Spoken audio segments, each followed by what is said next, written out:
En este texto lo que el Señor lo que nos demuestra es que el único sacerdote que es Hebreos 7, 20.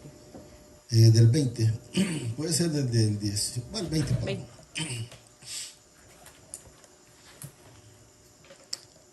Y esto no fue hecho, dice, sin juramento, porque lo otro ciertamente sin juramento fueron hechos sacerdotes. Habla de los primeros, ¿cómo se llama? De los primeros sacerdotes. Ellos fueron hechos, pero no con juramento.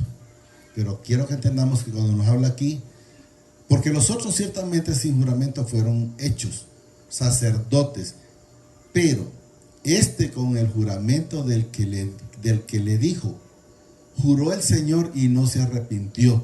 Tú eres sacerdote para siempre, según el orden de Melquisedec. Quiero que entendamos que el que fue hecho sacerdote para siempre, inmutable, es Cristo Jesús. Porque la palabra inmutable es algo que no cambia, es algo que se mantiene, es una sola ofrenda única y agradable para el Padre. Es el Señor Jesucristo. No hay otra ofrenda mejor que esa. Nadie pudo superarla. Por eso hay una parte más adelante, ya en el 8 en adelante, pero no vamos a leer el 8 en adelante, donde dice que los otros sacerdotes año con año llevaban ofrendas hasta por ellos mismos. ¿Por qué? Porque ellos mismos tenían pecado. Pero Jesús fue sin pecado. Vamos a ver ahorita ahí una parte. Según el orden de Melquisedec. Lo repito, el 21, perdón. Porque los otros ciertamente sin juramento fueron hechos sacerdotes. O sea, solo los pusieron por decir con nombre o de dedo, pero no con juramento. No hechos fueron, dice, hechos sacerdotes. Pero este dice con el juramento del que le dijo, juró, dice el Señor, o sea, Dios, mi Padre, va, y no se arrepentirá. O sea, la salvación suya está. Si usted, pero no es porque, si usted la pierde es porque quiere, pero no es porque el Señor se arrepintió, porque hizo algo malo. Eso es lo que quiero que entendamos. Tú eres sacerdote, dice, para siempre, según el orden de Melquisedec. Por tanto, Jesús es hecho, miren, fiador de un mejor pacto. Quiero que entendamos que cuando Jesús, ese plan ya venía de la eternidad. Si vamos leyendo desde Génesis en adelante, donde el Señor, por decir algo que lo hayan escuchado más comúnmente, que una virgen iba a dar a luz, que su hijo iba a llamarse Emmanuel, que venía por salvar la humanidad. Entonces de eso se trata. ¿Quién venía a fiador? Porque fiador de qué?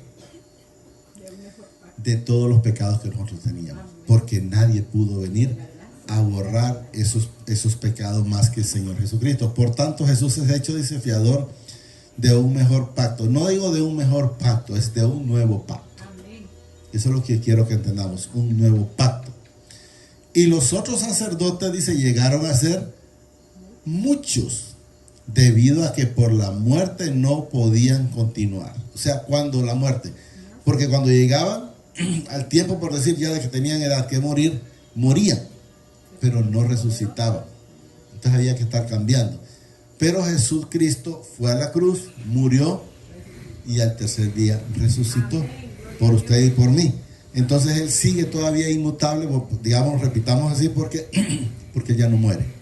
Porque Él venció la muerte en la cruz. Y eso es lo que nos demuestra la palabra, repito. Y los otros sacerdotes llegaban a ser, dice, muchos, porque iban cambiando una vez que morían, debido a que por la muerte no podían continuar. Una vez que morían, ellos no podían resucitar. Jesús sí pudo resucitar de los muertos, y por eso es sacerdote y es inmutable, o sea que permanece para siempre. Mas este, por cuanto permanece, aquí está, miren, habla de Jesús, mas este, por cuanto permanece para siempre. No dice una temporada como, vamos a decir, como los papas. Están ciertas temporadas, ciertos años, y ya hay que quitarlos porque se mueren. O ya no están lúcidos para seguir en él. Pero en el caso de Jesús es diferente. ¿Ves? Mas este, por cuanto permanece para siempre, tiene, dice, un sacerdocio inmutable, o sea, no cambia. Si hemos leído muchas veces el Juan segunda de Pedro 3:9. Dice, el Señor no cambia o no retarda la bendición según algunos tienen por tardanza. O sea, ¿qué quiero que entendamos? Que esa bendición suya está. Que no la reciba porque no lo quiere entender, que lo que necesitamos es llegar al arrepentimiento, pues no la va a recibir. Pero no porque la bendición no esté. Si quieren lo ponemos, no, para nosotros, para leerlo. Entonces quiero que entendamos que es necesario llegar a ese arrepentimiento para poder recibir esa bendición. Porque eso es lo que nos demuestra la palabra, que hay quienes no la reciben porque no quieren proceder al arrepentimiento, que es lo que nos manifiesta la palabra. El Señor no retarda su promesa o su bendición, quiero que entendamos, según algunos la tienen por tardanza. O sea, hay gente que dice, no, yo estoy pasando este proceso, pero yo sé que el tiempo del Señor es perfecto. Es correcto, es perfecto. Pero el Señor lo que está esperando es que nosotros cambiemos, que nosotros nos arrepintamos de estar haciendo las cosas que a veces hay quienes la están haciendo. Lo dice aquí, según algunos la tienen por tardanza, sino que es paciente. ¿Para qué? Para con nosotros, no queriendo que ninguno perezca, sino que todos procedan ¿a dónde está el problema? En la falta de arrepentimiento. Regresemos donde estamos. Entonces quiero que entendamos que el problema es por falta de arrepentimiento, y eso es lo que debemos de entender. 7:24 creo que íbamos. Hebreo. Entonces quiero que entendamos que a veces la gente o la persona no recibe no por culpa de la palabra, no, el problema es personal. Y eso es lo que debemos de entender. Mas esto dice, por cuanto permanece para siempre, tiene un sacerdocio inmutable, por lo cual dice, puede también salvar, miren, perpetuamente a los que por él se acercan al Padre. Entonces quiero que entendamos que él puede salvar perpetuamente cuando es como cuando el ladrón de la cruz le dijo, acuérdate de mí cuando estés en el paraíso. Y él le dijo, hoy mismo estaré conmigo en el paraíso. Entonces, ¿cómo lo salvó? Perpetuamente, o sea, para la eternidad. Pero el otro, pues de antemano no quiso recibir esa salvación. Por eso, por lo cual dice también salvarlo, dice perpetuamente, o sea, eterno, a los que por él se acercan al Padre, viviendo, dice, siempre para interceder por ellos. Y hemos visto y leemos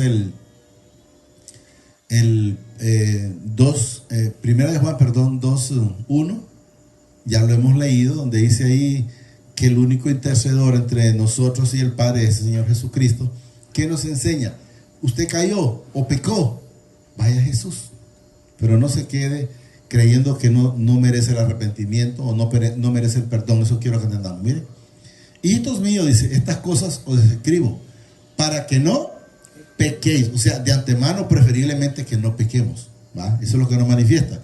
Y luego nos dice, y si alguno hubiere pecado, abogado tenemos para con el Padre. ¿A quién? A Señor Jesucristo el justo. Regresemos donde estábamos. Entonces quiero que entendamos, si alguien falló, vaya a Jesús. Él es justo para perdonarlo, porque Hebreo estábamos, Hebreo 7, creo que íbamos 20 y algo por ahí. Por lo cual dice, puede también salvar perpetuamente a los que por él se acercan al Padre, viviendo siempre para interceder por ellos. O sea, Jesús está siempre intercediendo por cada uno de nosotros. Porque tal sumo sacerdote, dice, nos convenía. Miren para que entendamos qué es lo que Jesús tenía o tiene que los otros no tienen. Miren, santo, inocente, sin mancha, apartado de los pecadores, y hecho más sublime que los cielos. ¿Quién podía quedar como sacerdote de no ser él? Nadie. Porque todos, la misma palabra nos manifiestan que hemos sido sometidos a desobediencia. ¿Qué significa que fuimos sometidos a desobediencia? Que hicimos lo malo. Podamos decir que, pero yo no quería, pero lo hicimos. Y eso es lo que nos manifiesta la palabra. Porque tal sumo sacerdote, dice, nos convenía, santo, inocente, sin mancha, apartado de los pecados y hecho más pecadores, y más que sublime que los cielos. O sea, Jesús nunca pecó.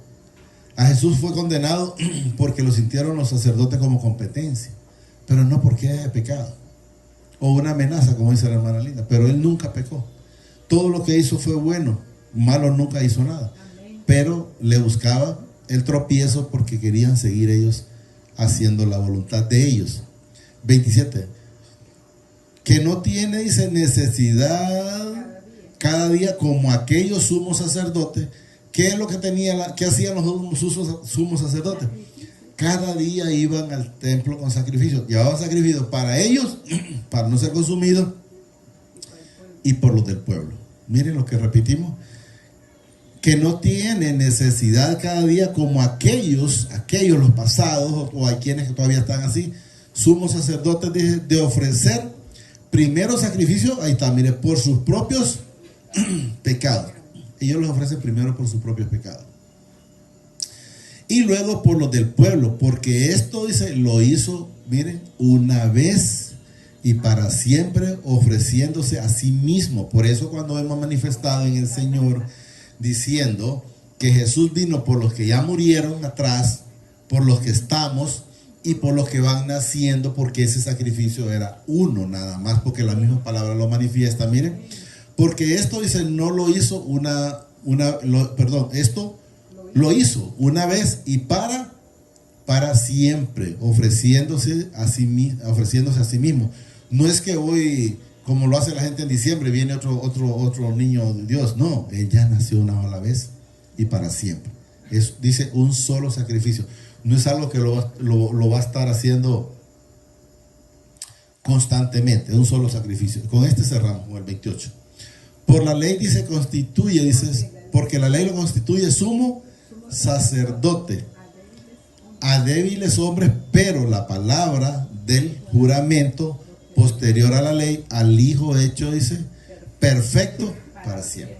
Entonces no hay, ese sacrificio es único para vuelvo a repetir, los que habían muerto, para nosotros y aún por los que todavía van naciendo. Es el mismo sacrificio, es la misma salvación, es la misma vida eterna. Solo digamos la llamadísimo Padre, te damos gracias por esta palabra que nos has dado esta preciosa noche. Te pido que la atesores en nuestro corazón a través de tu Santo Espíritu, y que sobre todo nos permita ser hacedor de esta bendita palabra y no oidores olvidadizos. Gracias, Padre. Gracias, Señor Jesucristo. Y gracias, Espíritu Santo. El Señor los bendice hoy, mañana y siempre, y hasta la eternidad, más de lo que somos bendecidos espiritualmente. Amén y amén.